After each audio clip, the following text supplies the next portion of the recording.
Yeah, I mean, so that's a tough one, simply because up to that point, the clinical experience with these cell types is comparably limited, um, uh, and this varies actually. So if we consider the engineering part, so the T cell, so non-T cell engineering part, I think we are at the level of phase 1 at best, early phase 2 trial. So it's really low numbers of patients.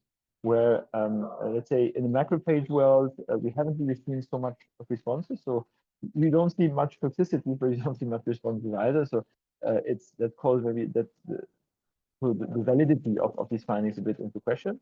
It's different for NK cells because I think there's been quite some exciting clinical data reported in the last 2 years or last 3 years on NK cells, mainly from Houston, from the Kathy Rizvani group or clinical trial unit that has been showing quite impressive response rates, very comparable to CAR-Ts in lymphoma and leukemias.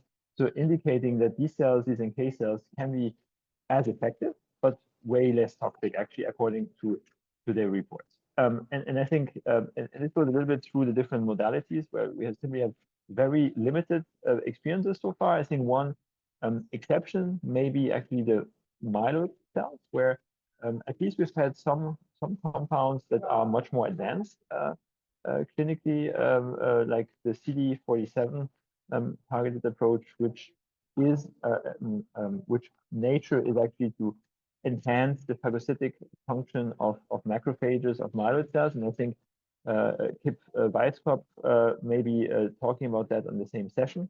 So maybe you have an interview with him for more details. But I think the bottom line of this approach that already went through several types of clinical trials showing at least encouraging results is also that there were some toxicity concerns.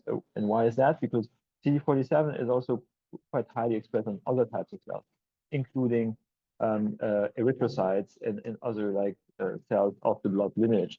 So indicating that there is also a reason for caution there, that although we think we're targeting a specific pathway of a certain axis of the myeloid cell axis, efficacy in that case can also come with toxicity.